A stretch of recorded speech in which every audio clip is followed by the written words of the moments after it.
as I'm progressing more and more into my passion of junk journaling, I thought I'd come and show you how I coffee dye my papers when I want them to have a vintage look, and also what kind of papers I use. So for journaling pages which are just going to be plain, or that I'm going to stencil on or stamp on and that I want coffee dye in, I use this one.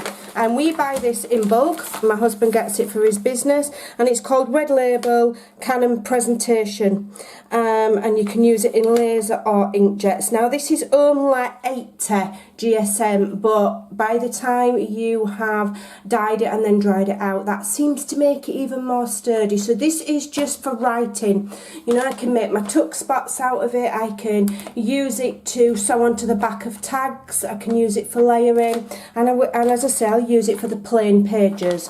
If I am printing out one of the digital kits that I use, then I use this, and this is called Navigator.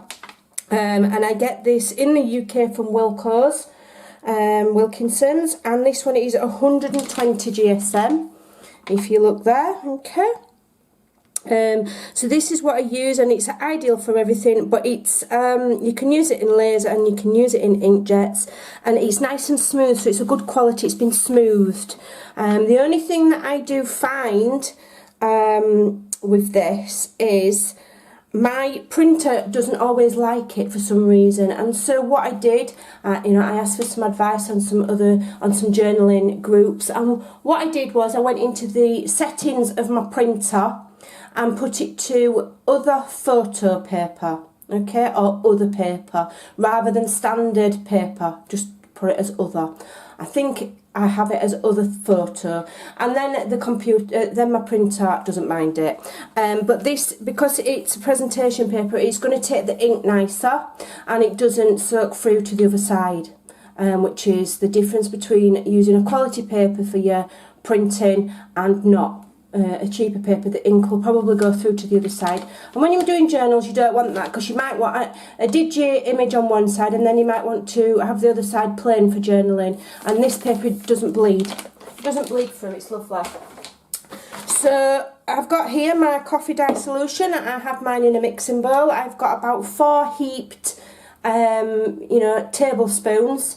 You know, your standard spoons that come in your cutlery sets, knives, forks, you know, because we've got different kinds of spoons. You know, we have tablespoons and teaspoons and this, the dessert spoons. It's the normal spoon that comes in your cutlery drawer. So I put about 4 in, and then I dissolve it with some hot water, and then I just top it up with some cold water. And there's probably about, I don't know, but I just do like 1/3 of the bowl, probably about a pint or more. And then I've got this paintbrush here, you could use anything.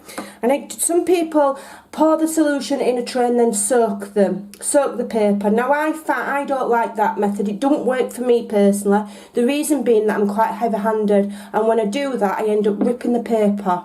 Alright, so this way for me is a bit of a mishmash of ideas from that I've seen other people do, advice from my friend Kay, and then, you know, making it to suit me, and this is how I do it. And I do it like this because I think it wets the paper less, so you've got less chance of it ripping, and also it's quicker to dry. I haven't got time to be baking it in oven, so what I do is I will hang it out on the washing line, literally, if it's not too windy. Or what I've got also is a clothes horse, you know, that you fold out with the lines that you put your clothes on when you're drying them in the house. I've got one of those, and I'll pop it on there. I'll leave it for not very long in my house because it's quite warm and it will dry. Or if it's not windy outside, I'll stick it out the front door. Neighbours will think I'm mad. No washing on clothes horse, just paper. So then what I do is I paint it on like so. Alright, and do the other side. Alright, now if I want a really, I get it as little on there as I can. I'm just going to hang this up one moment. And then another way that I found, this is a glass mat. I bought this very cheaply from a local hardware store, and it's a kitchen worktop saver. It's not a brand of anything.